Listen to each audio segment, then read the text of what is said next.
नमस्कार मेरे प्यारे मित्रों, आप सभी का जीडीए के लाइव क्लासेज में हार्दिक स्वागत और अभिनंदन। दोस्तों, उम्र थका नहीं सकती, ठोकरें गिरा नहीं सकती। उम्र थका नहीं सकती, ठोकरें गिरा नहीं सकती। यदि रखते हो आप जीतने का मादा, तो हार भी आपको हरा नहीं सकती। इसीलिए कहा जाता है कि मैदान में हारा हुआ इंसान फिर से उठ सकता है, लेकिन मन से हारा हुआ इंसान वापस उठ नहीं सकता। तो आप अपने मन पे कंट्रोल करें मजबूती से। ये आज अंतिम पार्ट रहेगा बायोलॉजी का। और इस सिस्टम के अंतर्गत आपका एक लास्ट पार्ट बचा हुआ है, वो है उत्सर्जन तंत्र। यही बचा है ना, एक ही पार्ट बचा हुआ है, उत्सर्जन तंत्र। आगे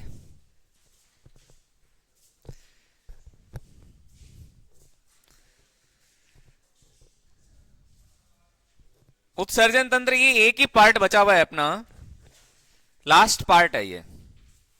तो आज ये बायोलॉजी आपकी समाप्त हो जाएगी। यहां से फिर केमिस्ट्री और फिजिक्स है आगे सब। चलो एक सवाल पूछ के फिर टॉपिक शुरू करेंगे। एक क्वेश्चन पूछ लेता हूं पहले, तब तक सारे आ जाएंगे। बताना भैया,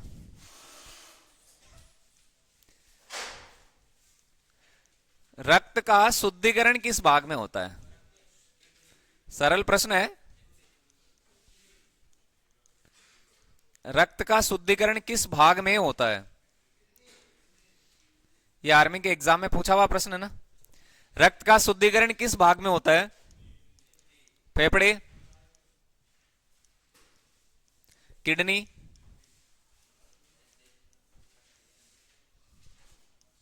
लीवर और आमाशय। छोटा सा प्रश्न लिया है। शरीर के किस भाग में ब्लड है वो आपके फिल्टर होता है, शुद्ध होता है? बताओ किस भाग में होता है? रक्त का शुद्धिकरण किस भाग में होता है? क्या सही आंसर होगा इसका? सबको पता है क्या? यदि किडनी ऑप्शन में नहीं हो फिर क्या आंसर करोगे?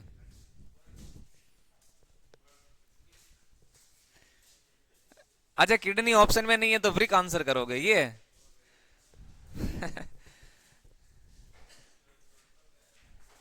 अच्छा, ये आंसर करना है।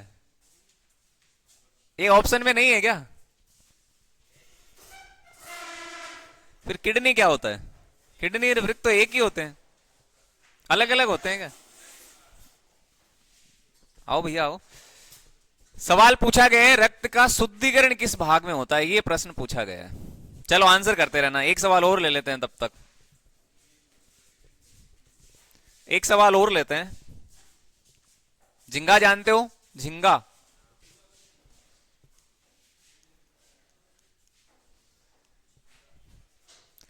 झिंगा या प्रोन इसको बोलते हैं, प्रोन भी कहते हैं इसको ना। झिंगा या प्रोन उत्सर्जन किसकी सहायता से करता है? उत्सर्जन किसकी सहायता से करते हैं? बोलो क्या आंसर होगा इसका? झिंगा या प्रोन उत्सर्जन किसकी सहायता से करता है? झिंगा। अश्वमीन क्या होता है? अश्वमीन, घोड़ा मछली किसको बोलते हैं? डॉग फिश किसको कहते हैं? नाम बताओ इनके। झिंगा अपना उत्सर्जन किसकी सहायता से करता है बताओ? हरित ग्रंथियां।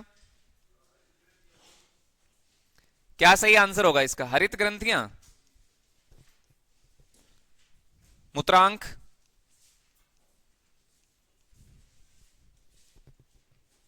बोलो।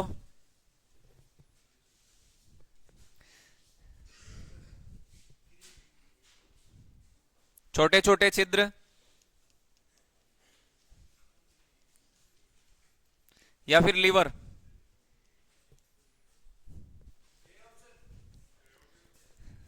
आगे क्या?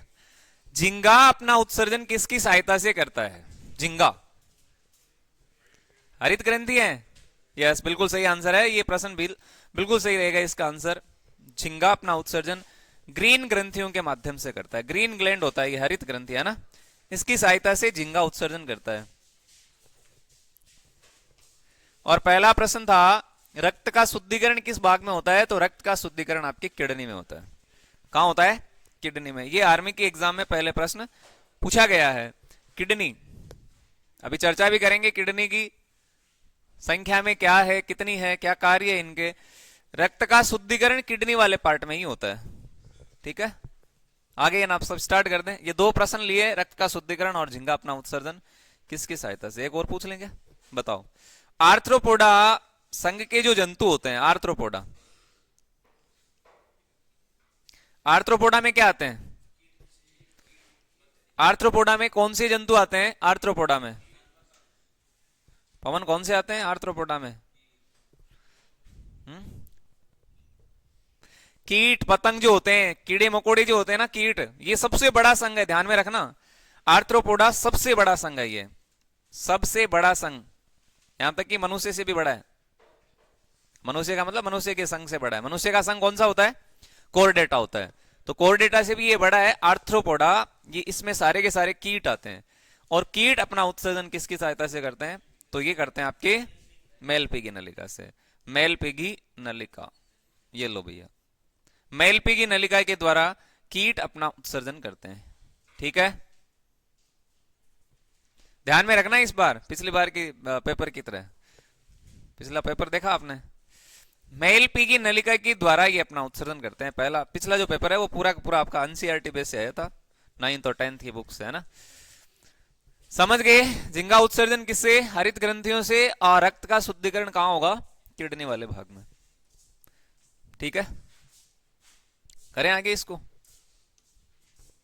उत्सर्जन किसको बोलते हैं?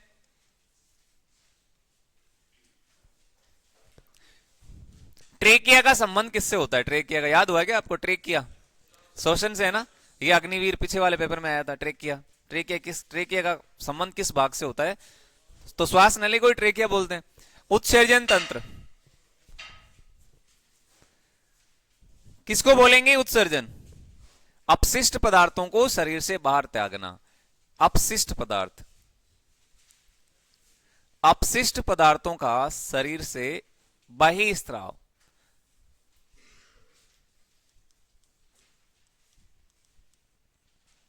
ये कहलाएगा आपके। अपशिष्ट पदार्थों का शरीर से बहिस्त्राव क्या कहलाएगा? उत्सर्जन कहलाएगा।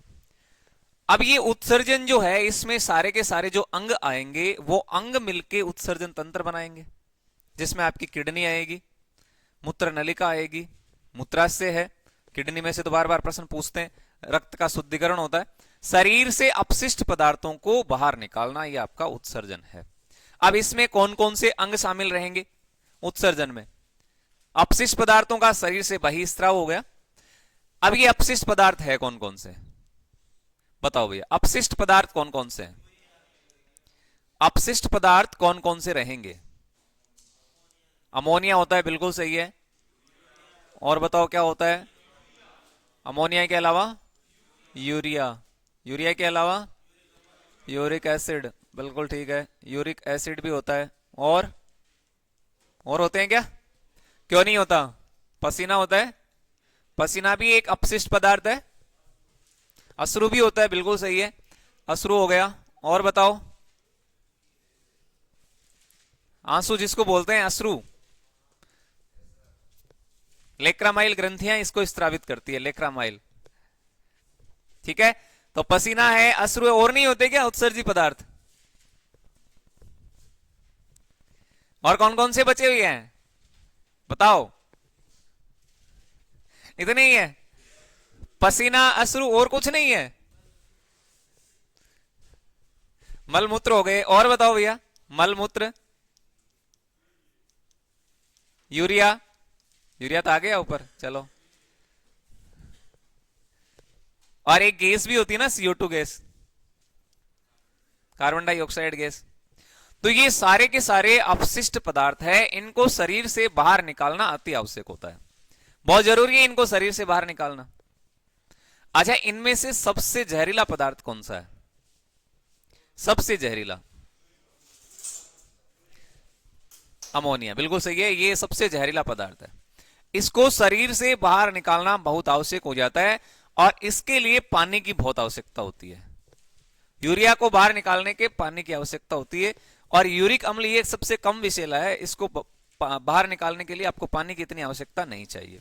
लेकिन सबसे ज्यादा पानी की मात्रा इसको चाहिए, इसीलिए बोला जाता है कि आप बार बार पानी पिए। यानी लगभग एक दिन में 7 से 8 गिलास पानी पीना चाहिए, लगभग 7 से 8 गिलास। तो अमोनिया ये जहरीला पदार्थ है, इसको शरीर से बाहर निकालना बहुत जरूरी होता है। उत्सर्जन तंत्र की बात कर रहे हैं तो अपशिष्ट पदार्थों का शरीर से बहिस्त्राव आपके उत्सर्जन कहलाएगा। और इसमें जो अपशिष्ट पदार्थ है वो आप देख सकते हैं, अमोनिया है, यूरिया, यूरिक अम्ल, पसीना, अश्रु, मल मूत्र, यूरिया, और ये आपके कार्बन डाइऑक्साइड गैस। ये सारे के सारे कार्बन डाइऑक्साइड गैस क्या है, इसके अलावा ये वायुमंडल में कितने परसेंट होती है कार्बन डाइऑक्साइड?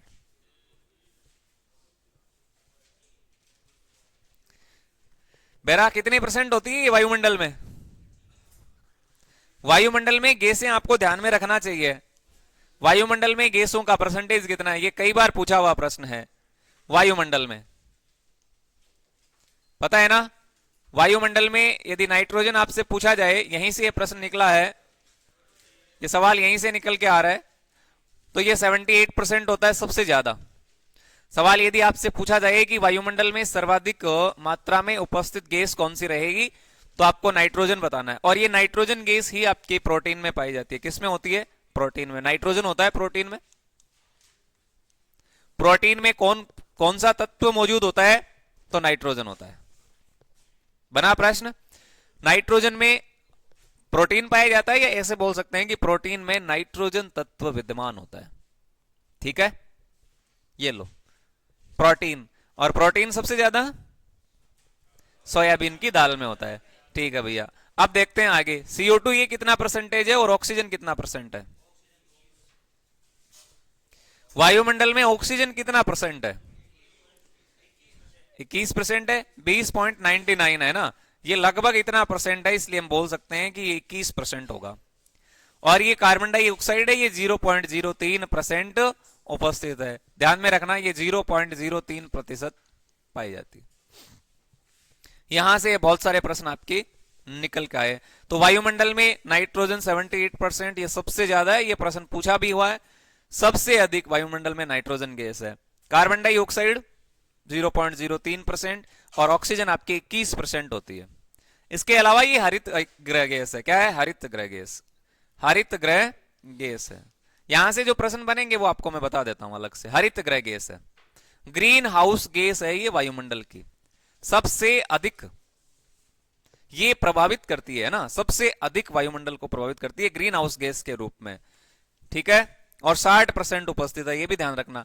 यदि आपसे पूछा जाए ग्रीन हाउस गैस के रूप में ये कितने परसेंटेज है, तो 60% है, सबसे ज्यादा।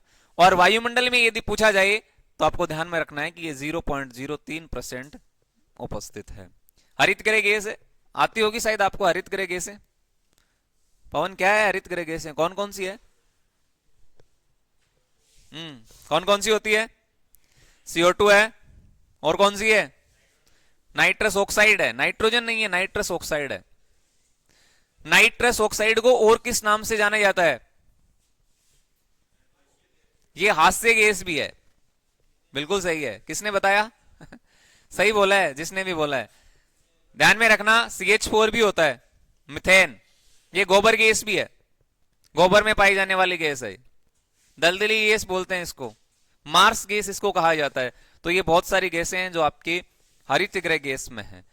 तो ये आपके कार्बन डाइऑक्साइड, नाइट्रस ऑक्साइड और मिथेन, 3 हो गया। इसके अलावा भी है जल वाष्प। क्या है? जल वाष्प। तो ये सब है, ये हरित गृह गैसें हैं। एक देखो, एक यहां इस टॉपिक से कितने सारे प्रश्न निकल के आए जो एग्जाम की दृष्टि से इंपोर्टेंट रहने वाले। मीना का जलवा मैंने आपको बताया भी था, शायद याद है। तो हरित गृह गैसें, मीना का जलवा क्या होता है? मीना का जलवा याद होगा, मीना का जलवा। अब मी से क्या बन रहा है? मिथेन। मिथेन का है? ये रहा, ये मिथेन है, मिथेन ही है ये मिथेन का फॉर्मूला होता है। सब पिछले पेपर में साधारण नमक का सूत्र आया था। अभी हाल ही में जो संपन्न हुई पेपर है ना अग्निवीर में, सोडियम क्लोराइड का सवाल पूछा गया था, साधारण नमक का। ये मिथेन का फॉर्मूला है। हाँ जी, हरित गृह गैसें हैं ये, ग्रीन हाउस गैस। इसको पोधगृह प्रभाव भी बोल देते हैं। इसी को आप काच ग्रह प्रभाव कह देते हैं। और यदि ये वायुमंडल में ज्यादा है तो इसको आप विश्व उष्णन भी कह देते हैं, ग्लोबल वार्मिंग जिसको हम कहते हैं, ग्लोबल वार्मिंग। ठीक है, तो मीना का जलवा ये मिथेन हो गया, ना से क्या बनता है, नाइट्रस ऑक्साइड। देखो ये नाइट्रस ऑक्साइड है, ये वाला दूसरा, पहला मिथेन, ये फिर नाइट्रस ऑक्साइड, मीना, का से क्या बनेगा, कार्बन डाइऑक्साइड, कार्बन डाइऑक्साइड, और एक बच रहा है जलवा, तो ये जलवाष्प हो गया। ये 4 हरित गृह गैसें आपको ध्यान में रखना है। इससे यदि कोई बाहर आएगी ग्रीन हाउस गैस तो फिर आप ऑप्शन से भी काट देना। मीना का जलवा इतना ध्यान में रखिएगा, carbon dioxide, nitrous oxide, CH4 और जलवाष्प, methane, nitrous oxide, carbon dioxide और जलवाष्प। और यहां आप ध्यान रखना है, इसको हास्य गैस भी कहते हैं। क्या कहते हैं, हास्य गैस, लाफिंग गैस कहते हैं इसको, लाफिंग गैस। इसको क्या बोला जाता है, इसको लाफिंग गैस के नाम से भी जाना जाता है। ये हास्य गैस है, हंसाने वाली गैस है। यदि इस गैस का इस्तेमाल किया जाए तो व्यक्ति की हंसी रुकती नहीं है, इसलिए इसको हास्य गैस कहा जाता है। इसके अलावा क्लोरोफिक्रीन होता है, जिसको हम क्या बोलते हैं, अश्रु गैस भी कहते हैं। होता है कि नहीं, युद्ध के समय आंसू गैस छोड़ी जाती है, अश्रु गैस। तो यहां से बहुत सारे प्रश्न निकल के आए। चलते हैं अपने टॉपिक की ओर। हम पढ़ रहे थे उत्सर्जन। उत्सर्जन में मानव शरीर से अपशिष्ट पदार्थों को बाहर निकालना उत्सर्जन कहलाएगा, जिसमें बहुत सारे अपशिष्ट पदार्थ है। चर्चा करते हैं इनकी। चलो ऊपर लेता हूं इसको, ठीक है। सबसे पहले बात करेंगे यूरिया की।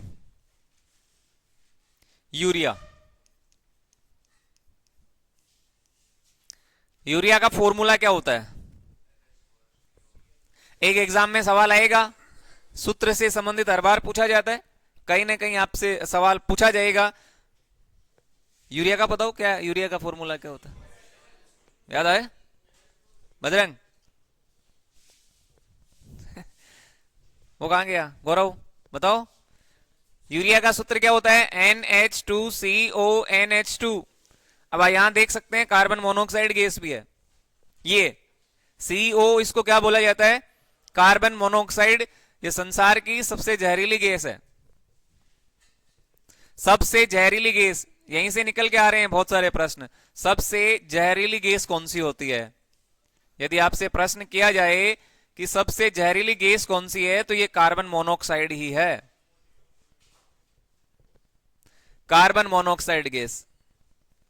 यदि आप बंद कमरे में अंगीठी जला के बैठे हैं, बाहर निकलने का कोई स्थान है नहीं, इस गैस का कमरा बंद है सर्दी के समय, तो इसको बाहर निकालने के लिए जरूरी है कि आप खिड़कियों को बंद नहीं रखें। और यदि ऐसा करते हैं तो इससे आपकी मृत्यु भी हो सकती है। और इसी को मिठी नींद कहा जाता है। क्या कहते हैं, मिठी नींद कहते हैं। ये लो, मिठी नींद। मिठी नींद का मतलब है व्यक्ति वही।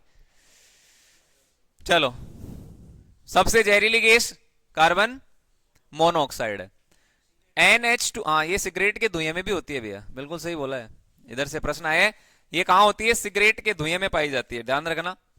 सिगरेट का जो धुआं होता है उसमें होती है, सिगरेट के धुएं में पाई जाती है। जो व्यक्ति सिगरेट का सेवन करते हैं उनको ये ध्यान में रखना है, ये उसमें उपस्थित है। इसलिए जो पास में बैठते हैं ना व्यक्ति, उनको ये ज्यादा नुकसान करती है।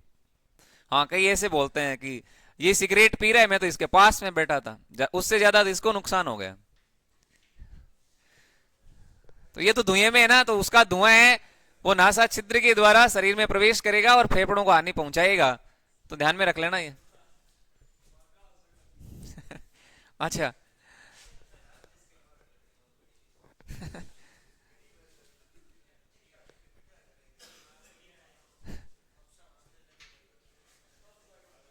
डाका क्या कह रहा है वो, कि हमारे उधर तो ये सिगरेट पीते नहीं है, बीड़ी पीते हैं। वाह, ये यूरिया है। यूरिया को शरीर से बाहर निकालना बहुत जरूरी है। और ऐसे प्राणी यूरियोटैलिक कहलाते हैं। क्या कहलाएंगे, यूरियोटैलिक, यूरियोटैलिक कहलाएंगे। ध्यान रख लेना आप, यूरियोटैलिक किसको कहते हैं, ऐसे प्राणी जो यूरिया का उत्सर्जन करेंगे उसको यूरियोटैलिक कहेंगे। यूरियोटैलिक, समझ गए? इसमें कौन शामिल है, अब ये इसकी डेफिनेशन बताने की इतनी आवश्यकता है नहीं, नाम से पता चल रहा है यूरियोटैलिक। टैलिक मतलब निकालना बाहर, उत्सर्जित करना, किसका? यूरिया का। तो ये यूरिया का जो उत्सर्जन करेंगे उसको यूरियोटैलिक बोल देंगे। अब यदि आपसे प्रश्न पूछा जाए कि निम्न में से यूरियोटैलिक प्राणी कौन सा है, फिर आंसर क्या होगा? बिल्कुल सही है, यूरियोटैलिक प्राणी में आपके एक तो मनुष्य आएगा। अब मनुष्य किसका उत्सर्जन करता है? यूरिया का। यूरिया का उत्सर्जन करता है ना मनुष्य, यूरिया को ही तो बाहर निकालता है शरीर से मूत्र के रूप में। तो यूरिया हो गया। खरगोश भी होता है, खरगोश, खरगोश इसका एग्जाम्पल है। मेंढक भी होता है, मेंढक। इसके अलावा ये प्रोटोजोआ जो होते हैं ना, ये भी करते हैं, प्रोटोजोआ, ठीक है। लेकिन स्पेशल इसका एग्जाम्पल मनुष्य है। मनुष्य किसका उत्सर्जन करता है? तो यूरिया का करता है। क्लियर है ना बातें? तो यूरिया का उत्सर्जन करने वाले प्राणी क्या कहलाने वाले हैं? यूरियोटैलिक कहलाएंगे, जिसके बहुत सारे एग्जाम्पल दिए मैंने। मनुष्य हो गया, खरगोश, मेंढक और प्रोटोजोआ। इधर से एक प्रश्न पूछता हूं, ये जो मेंढक होता है ये किस संघ का जंतु है? यदि सवाल आपसे पूछा जाए कि मेंढक किस संघ का जंतु है, फिर मेंढक रेप्टाइल है। पवन ने दिया आंसर, रेप्टाइल है। रेप्टाइल में तो वो प्राणी आते हैं जो रेंग कर चलते हैं, जैसे सांप है। सांप होते हैं ना, सांप, वो आएंगे रेप्टाइल में। मनुष्य आता है कोर्डेटा में, जिसमें रीढ़ की हड्डी पाई जाती है, और जिसमें रीढ़ की हड्डी नहीं पाई जाती वो नॉन कोर्डेट है, जैसे आपका सांप हुआ, रेप्टाइल, रेप्टिलिया वर्ग में आएंगे। तो आपको ये बताना है कि मेंढक किस में आता है? एम्फीबिया में। किस में आता है? एम्फीबिया में। ये भी ध्यान रख लेना। देखो कितने सारे प्रश्न बन जाते हैं यहां से। एम्फीबिया, एम्फीबिया का अर्थ होता है ऐसे ऐसे प्राणी या ऐसे जंतु जो जल और थल दोनों पर रहते हैं, पानी में भी और पानी के बाहर, इसका मतलब स्थल पर भी एम्फीबिया कहलाएंगे ये। मेंढक, जो कि मेंढक बताओ एक लिंगी प्राणी है या द्विलिंगी है? मेंढक अपना जनन कहां करता है?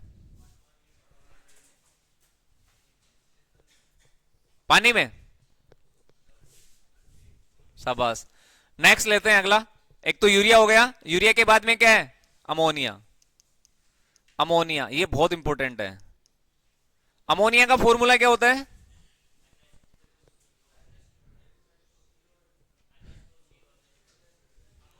वो तो यूरिया है, अमोनिया बताना है आपको। NH3 NH4Cl, ये अमोनियम क्लोराइड होता है।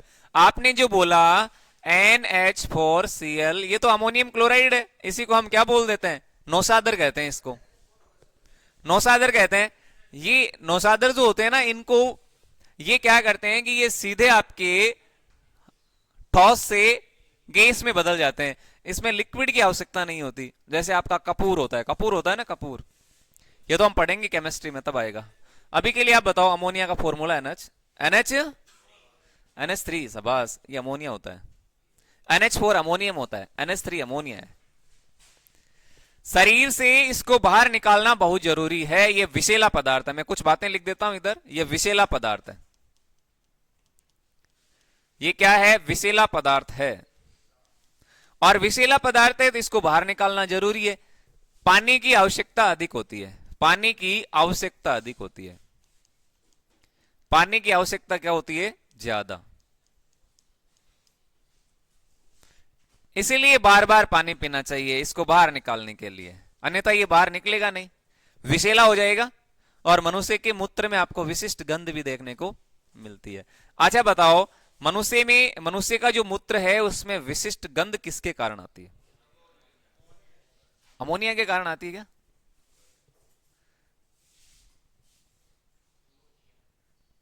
विशिष्ट गंध आती है। आप तो एग्जाम देने जाते हो, जब आप देखते हैं बड़ी बड़ी सिटियों में जो आपके टॉयलेट्स बने, आपने देखा है ना वहां, इधर भी। अमोनिया जहरीला पदार्थ है, पानी की आवश्यकता ज्यादा होगी। अमोनिया एक विषैला पदार्थ है, ध्यान रखना। इसी के कारण, नोट कर लेना आप, इसी के कारण क्या होता है? मूत्र में विशिष्ट गंध आती है। मूत्र में विशिष्ट गंध आने का कारण यही है। बोलो, मूत्र में विशिष्ट गंध आने का कारण क्या होगा? तो आपका आंसर होगा अमोनिया। क्या होगा? अमोनिया। ध्यान रख लेना। अमोनिया के कारण मनुष्य के मूत्र में विशिष्ट गंध आती है। और एक प्रश्न और देखते हैं इधर से।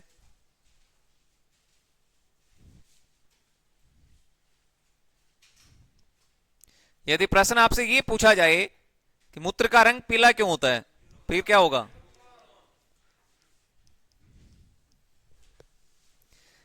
एक तो हो गया मनुष्य के मूत्र में विशिष्ट गंध आने का कारण आपके अमोनिया होगा, और दूसरा है मूत्र का रंग पीला किसके कारण होता है?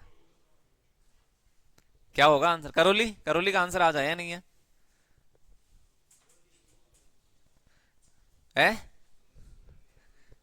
मूत्र का रंग पीला, यूरोक्रोम। क्या? यूरोक्रोम। यूरोक्रोम वर्णक के कारण मूत्र का रंग पीला होता है। लेकिन गर्भवती स्त्रियों के मूत्र में कौन सा रसायन पाया जाता है, कौन सा पिगमेंट होता है, कौन सा वर्णक होता है, बताओ, जिसके कारण विशिष्ट गंध आती है? एक नोट और लिख लो, एक नोट और लिख देता हूं। गर्भवती स्त्रियां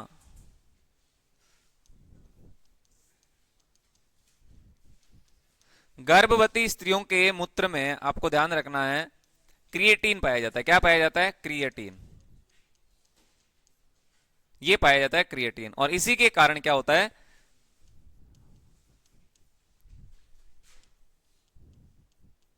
जिसके कारण आपको विशिष्ट गंध नजर आएगी। किस कारण? क्रिएटिन के कारण। ये तो गर्भवती स्त्रियों में। और मनुष्य में क्या होता है? मूत्र का रंग यदि आपसे पूछा जाए पीला, तो यूरोक्रोम है। ये पिगमेंट तो आपने पढ़ लिया ना क्लोरोफिल वाले में, बताया था ना टमाटर का रंग लाल क्यों होता है, आपकी लहसुन में विशिष्ट गंध क्यों आती है, मिर्च है वो तीखी क्यों होती है, चरपराट क्यों होता है, ये सब आपको बता दिए थे। मूत्र में विशिष्ट गंध आने का कारण अमोनिया है। क्या है? अमोनिया। और एक और बच रहा है यूरिक एसिड। क्या है? यूरिक अम्ल, तीसरा टाइप है। अमोनिया का उत्सर्जन करने वाले प्राणी क्या कहलाएंगे? क्या कहलाएंगे?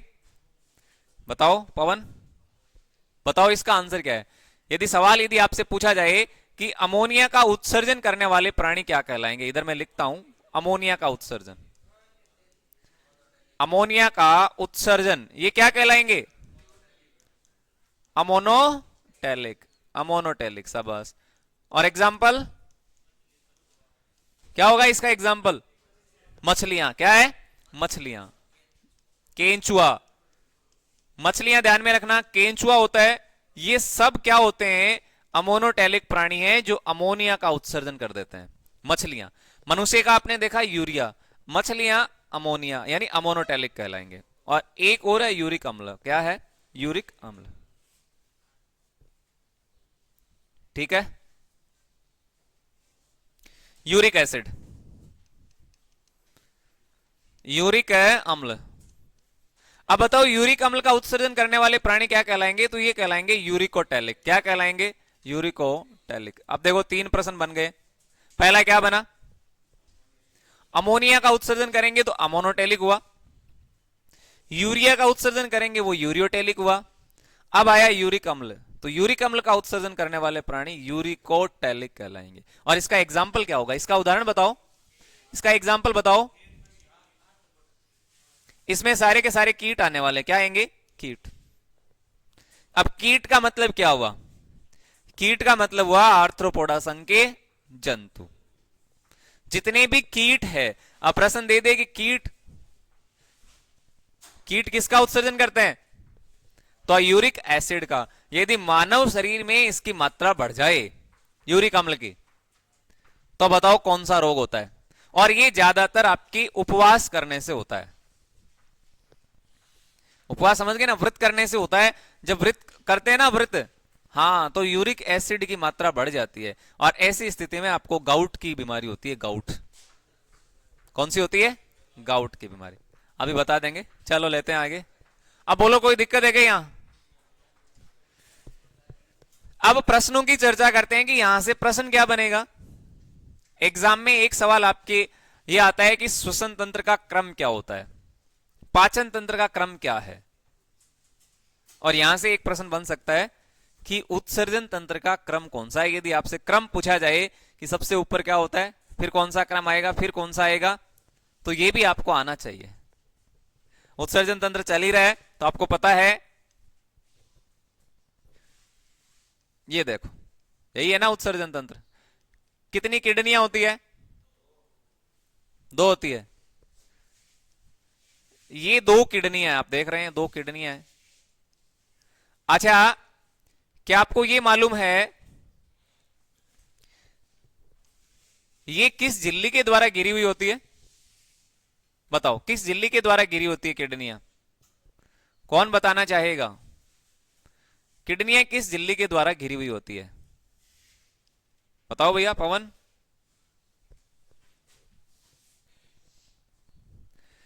किडनियां कौन सी झिल्ली के द्वारा घिरी होती है? ये संख्या में दो है, आपको सेम के आकार की नजर आएगी, सेम के आकार की ये आपको नजर आती है। ये किडनियां है, दो किडनियां है संख्या में, बाएं और दाएं। और ये आपको पता होना चाहिए रीढ़ की हड्डी के दोनों ओर स्थित होती है। कहां होती है? रीढ़ की हड्डी के दोनों ओर। अब इसका मतलब कई तो यहां बता देते हैं, यहां इधर कहां है ये? यस, इधर पीछे, हाँ इधर ही है किडनियां। यहाँ यदि इसमें स्टोन होता है तो पथरी बन जाती है, तो दर्द होता है ना कई बार, होता है कि नहीं होता?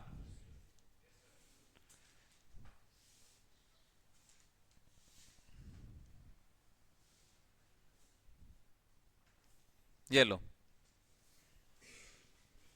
आपको क्रम याद होना चाहिए। इसका क्रम क्या होता है?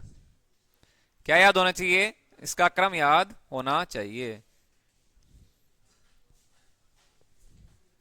अभिवाही अपवाही धमनियां होती है, ये तो किडनी है, सीधी सी बात है।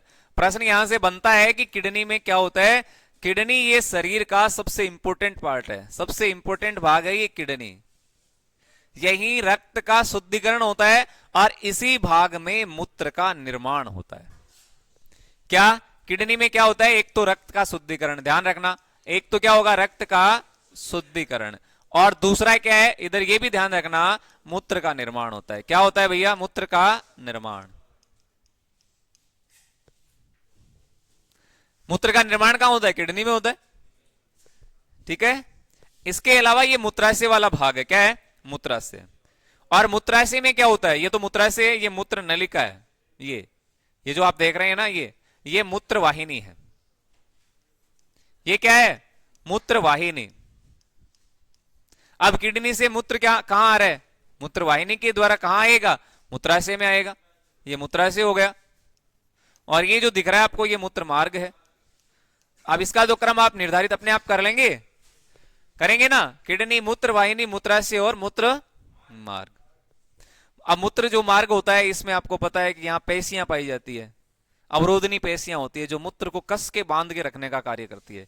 कई बार ऐसा होता है कि जब आप, हाँ, ऐसी स्थिति में आ जाते हैं कि मूत्र को त्यागना आवश्यक हो जाता है, उस समय मूत्र मार्ग में आपकी अवरोधनी पेशियां होती है जो मूत्र को कस के बांध के रखती है, लेकिन कुछ ही समय के लिए, ऐसा नहीं है 15-20 मिनट तक आप इसको कर सकते हैं, इसके बाद में बाहर त्यागना आवश्यक हो जाता है। तो ये छोटी छोटी बातें हैं। हाँ, इसका वो विस्तृत डायग्राम देखना है ना, तो पीछे वाली क्लास में देखना, पूरी डिटेल आपको बताई हुई है। अभी तो आपका रिवीजन चल रहा है। चलो, नंबर 1 लिखो, किडनी, वृक। ये लो, अच्छा, वृक में दो गड्ढे दिखाई दे रहे हैं, इधर गड्ढे होते हैं, इधर ये गड्ढे क्या कहलाएंगे? यहां ये वाले हिस्से है ना, ये गड्ढे कहलाते हैं, इसको हाइलम कहते हैं। क्या कहते हैं? हाइलम। किडनी का आकार कैसा होता है? तो सेम के बीज के समान दिखता है ये। कैसे?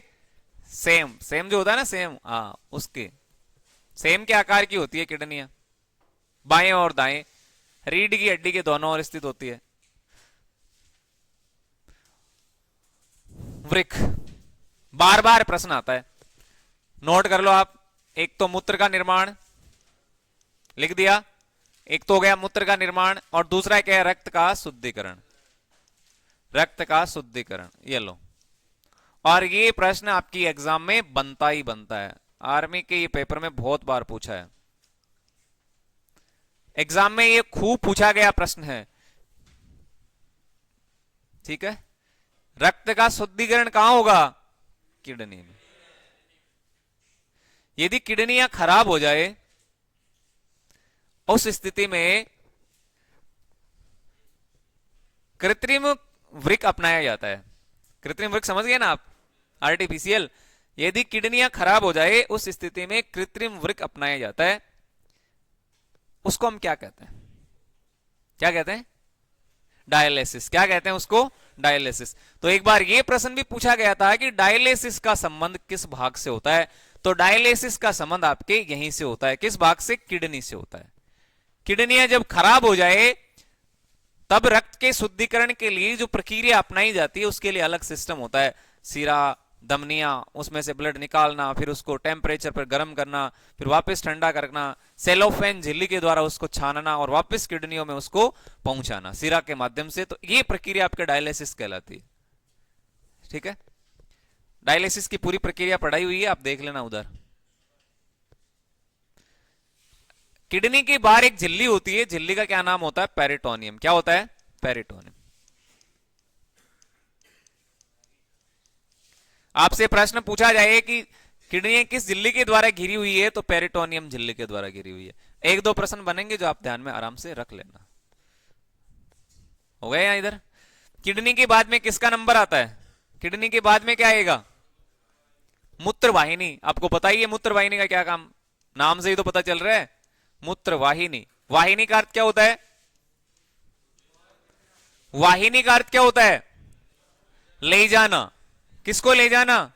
मूत्र को। अब कहां ले जाना? मूत्राशय में।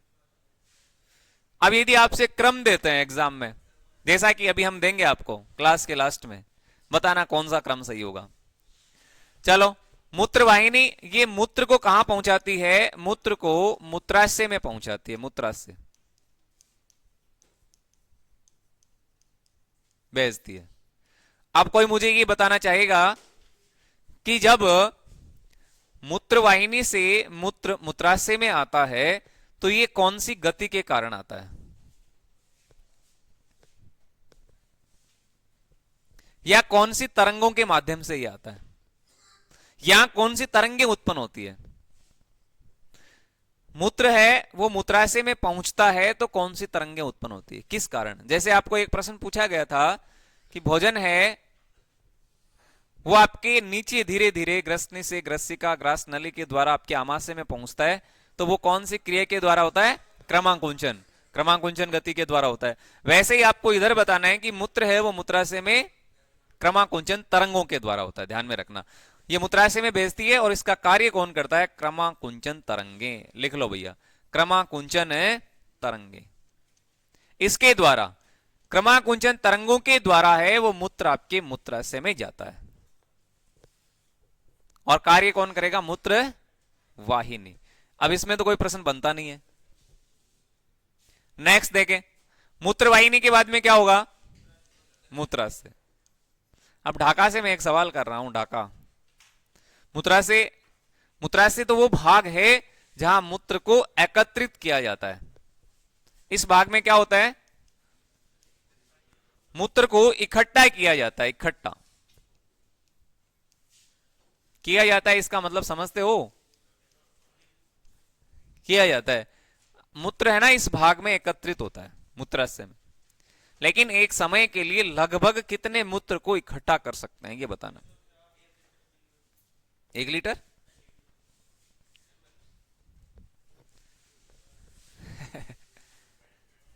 बताओ। 20 ml? अब बोलो, गौरव का आंसर 20 ml आ रहा है।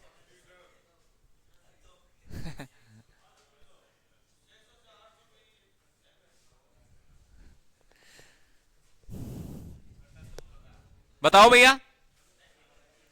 700 से 800 ml। कितना? 700 से 800 ml मूत्र इकट्ठा किया जा सकता है। कितना हो गया?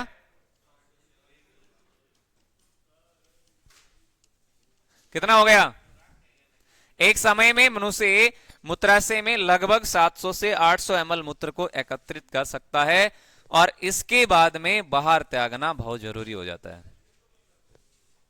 ठीक है, जैसे कि आमाशय में भोजन सबसे ज्यादा ठहरता है। हाँ बोलो, बोलो। नहीं, नहीं होगा। किसने कहा? वो अलग से अभी बताते हैं। मूत्र मार्ग,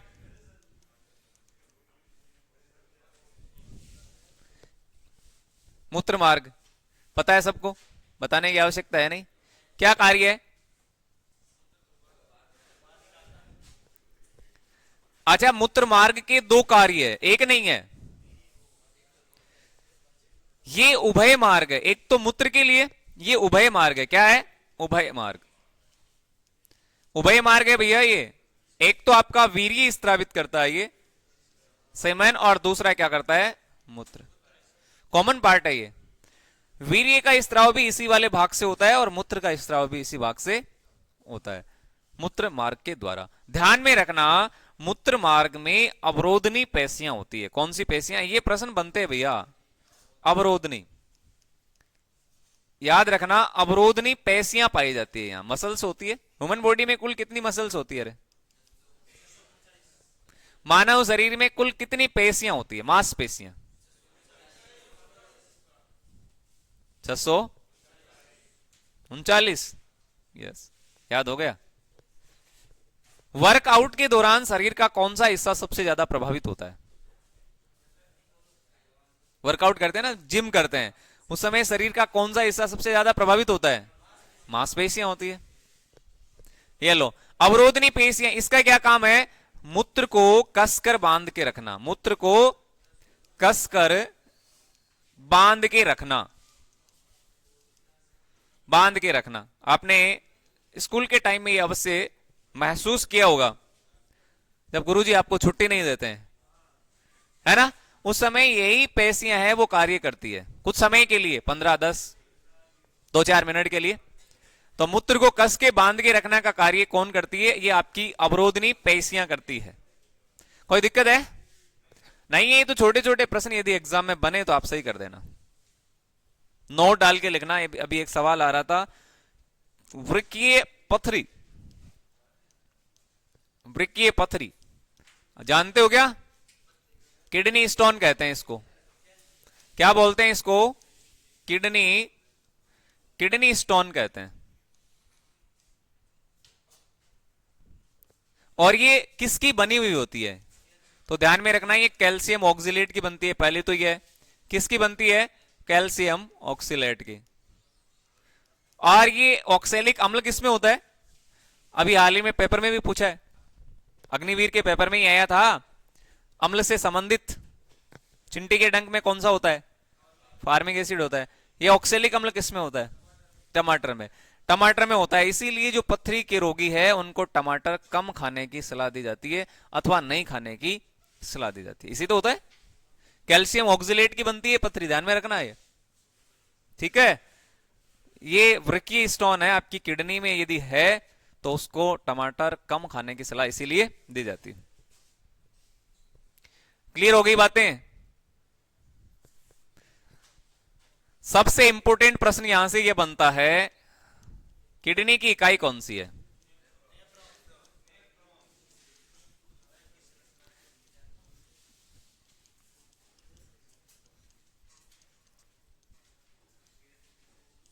वृक्क की संरचनात्मक और क्रियात्मक इकाई कौन सी है? वृक्क की संरचनात्मक और क्रियात्मक इकाई का नाम क्या है? किडनी की यूनिट कौन सी है? सीधा सा प्रश्न यह है। अरे किडनी की यूनिट कौन सी होती है?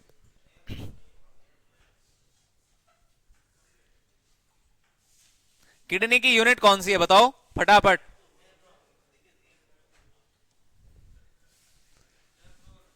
नेफ्रॉन, बिल्कुल सही है। यदि आपसे इकाई पूछा जाए तो नेफ्रॉन बताना। क्या बताना है? नेफ्रॉन। सबकी यूनिट ध्यान में रखना। लिविंग सेल्स की कौन सी होती है? सजीवों की कोशिका कौन सी है? सजीवों की इकाई कौन सी है? आंसर मैंने बोल दिया क्या? कोशिका है। वैसे ही वृक्क की इकाई कौन सी होती है? नेफ्रॉन होती है। कौन सी है? नेफ्रॉन। कोई दिक्कत नहीं है? सवाल ले लें? चलो आप प्रश्न लेंगे, क्वेश्चन लेते हैं। एक दो सवाल लेंगे। पहला प्रश्न देखते हैं कौन आंसर सही करेगा। क्वेश्चन फर्स्ट, बताना है आपको।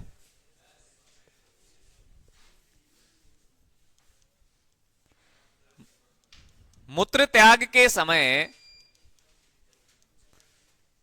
मूत्र त्याग के समय दर्द क्या कहलाता है? देखो बता दिया, आंसर आ गया। मैंने क्वेश्चन लिखा उससे पहले ही आंसर आ गया।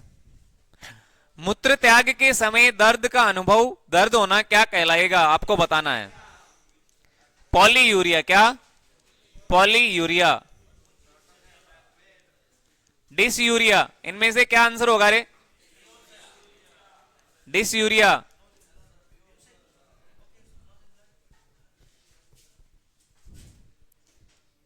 हिमेटोयूरिया। और बताओ, करो आंसर करो फटाफट, इसका क्या आंसर रहेगा?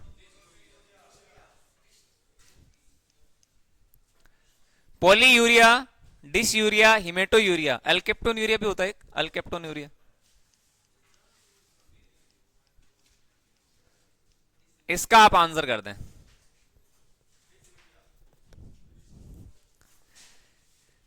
क्या सही जवाब होगा इसका? मूत्र त्याग के समय दर्द का अनुभव क्या कहलाएगा, यानी दर्द होना क्या कहलाता है? अब जहां भी आपको ऐसे शब्द नजर आए, देखो यूरिया इसमें भी आ रहा है, यूरिया इसमें भी आ रहा है, इसमें भी यूरिया और उसमें भी यूरिया, तो इसका मतलब ये हुआ कि कहीं ना कहीं इसका संबंध उत्सर्जन तंत्र से होने वाला है। दूसरा, और कहीं ना कहीं ये आपके रोग है। क्या है?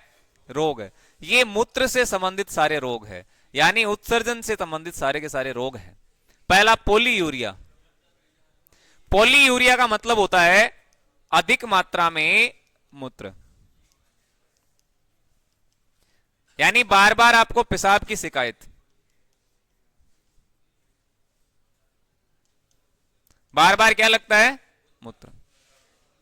इसको बोलते हैं आपको पॉलीयूरिया। पॉलीयूरिया का अर्थ क्या है?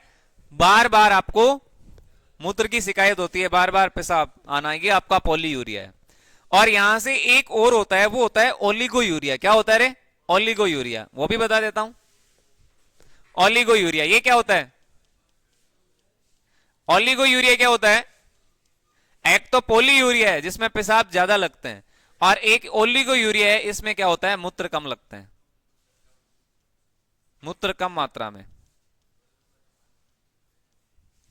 ठीक है, तो पॉलीयूरिया हो गया ज्यादा मूत्र, ओलिगोयूरिया हो गया। एक है डिसयूरिया, डिसयूरिया इसका मतलब है मूत्र त्याग के समय दर्द, मूत्र त्याग के समय दर्द होना। क्या होना? दर्द होना।